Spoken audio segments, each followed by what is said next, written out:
মৰমৰ ছাত্ৰ-ছাত্ৰীসকল এমস্কাৰ চেনেললৈ তোমালোকক স্বাগতম জনাইছো। আজি আমি ক্লাছ 9 ৰ হলনি 2.4 ৰ কোৱেশ্চন নম্বৰ 3 পৰা অংককেইটা সমাধান কৰিম। ভিডিওটো ভাল লাগিলে চেনেলটো সাবস্ক্ৰাইব কৰি দিবা আৰু নিজৰ সহপাঠীৰ লগতো শেয়াৰ কৰিবা। ইয়াৰ আগৰ ভিডিওকেইটাৰ লিংক আই বাটন আৰু এণ্ড স্ক্ৰীনত দিয়া থাকিব আৰু তোমালোকৰ সুবিধাৰ্থে মোৰ চেনেলটোত প্লেলিষ্ট ক্ৰিয়েট কৰা হৈছে। তাতে যাই তোমালোকে ধুনীয়াকৈ সিৰিয়ালি চেপ্টাৰ ওয়াইজ ভিডিওবোৰ চাব পাৰিবা। সো চাও আহা কোৱেশ্চন নম্বৰ 3 ত কি কৈছে। কোৱেশ্চন নম্বৰ 3 ত কৈছে যদি x - 1 px এৰ এটা উৎপাদক হয় তেন্তে তলৰ প্ৰতিৰ ক্ষেত্ৰত k এৰ মান নিৰ্ণয় কৰা। আমাক কৈছে কি ইয়াতে আমাৰ চাৰিটা কোৱেশ্চন আছে। সেই চাৰিটা কোৱেশ্চনতে কি কৈছে যে x - 1 কি হ'ব px এর যদি কি হয় এটা উৎপাদক হয় তেনেহলে k এর মান নিৰ্ণয় কৰিব লাগিব।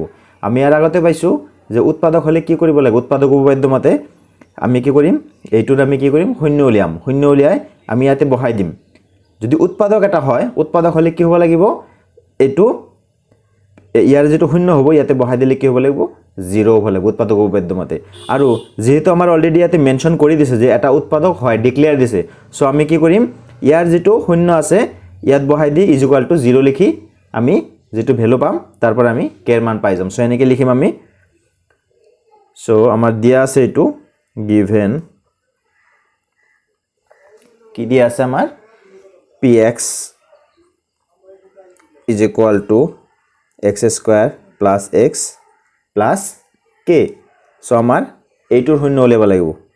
So therefore x - 1 or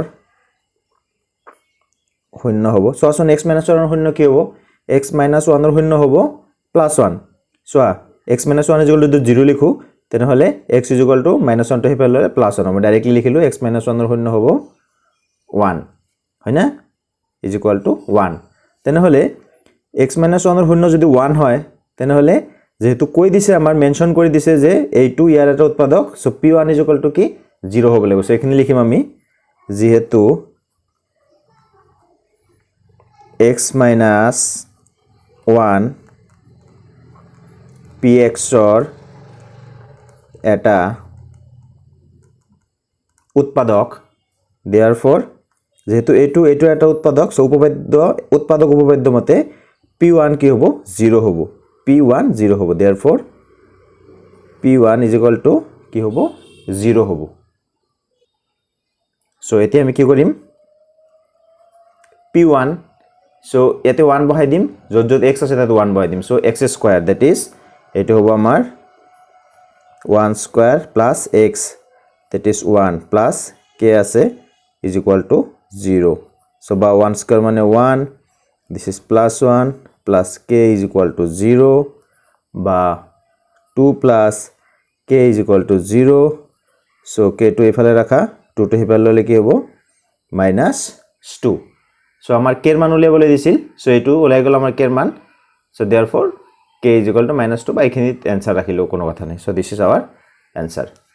So তোমালোকে বুজি পালা যে নেদেককৈ এটো শূন্য ওলাবা। শূন্য ওলাৰ পিছত যদি উৎপাদক হয় বুলি মেনশন কৰি দিছে ইয়াতে যেটো ভ্যালু ওলাব হেতুত p দিবা p = কি হ'ব লাগিব যেহেতু x - 1 px এর এটা উৎপাদক। সো therefore p1 = 0 হ'ব লাগিব।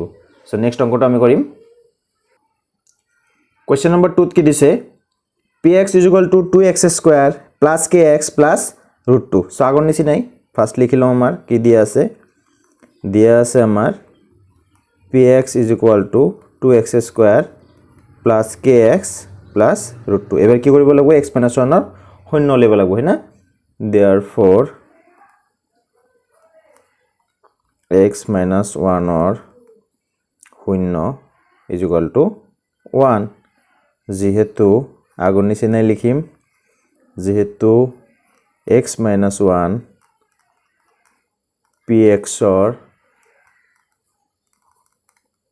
এটা উৎপাদক। সো therefore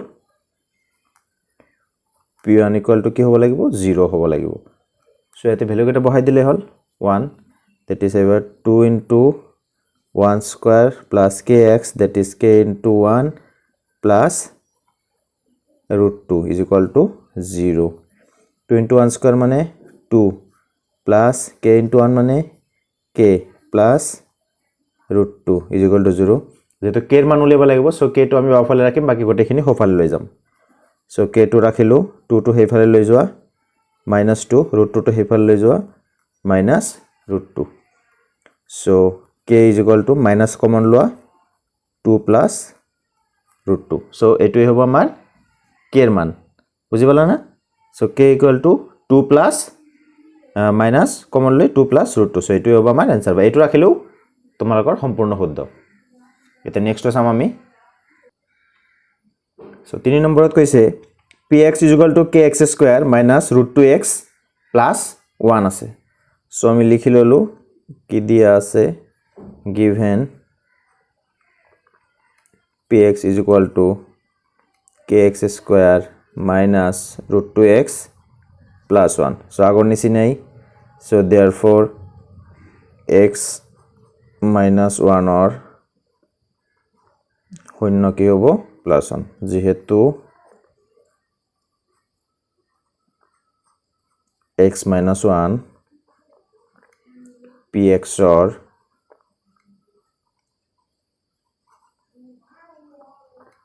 এটা উৎপাদক সো therefore কি হ'ব লাগিব p1 0 হ'ব সো এটা p1 এতিয়া ইয়াতে 1 বহাই দিয়া যত যত x আছে সো বা k * 1² - √2 * x আছে that is 1 হ'ব +1 = 0 so k * 1² মানে k -√2 * 1 মানে √2 +1 আছে so +1 = 0 so এটো কি হ'ব k -√2 আছে হেফালে লৈ যা +√2 +1 টো হেফালে লৈ যা -1 so k এর মান কি হ'ব √2 - 1 so this is our answer question number 4 ত কি কৈছে px = kx² - 3x + k so আগৰ নিচিনাই লিখিম কি দিয়া আছে given px = kx² - 3x + k so therefore x - 1 or শূন্য কি হ'ব +1 যেহেতু x - 1 px or এটা উৎপাদক so therefore কি হ'ব p1 = 0 হ'ব so এতিয়া আমি কি কৰিম p1 মানে এতে px এর ঠাইত 1 বহাই দিলো so এতে যত যত x আছে 1 বহাই দিম so that is k * 1² - 3 * k x আছে that is 1 plus k = 0 বা k * 1² মানে k -3 plus k = 0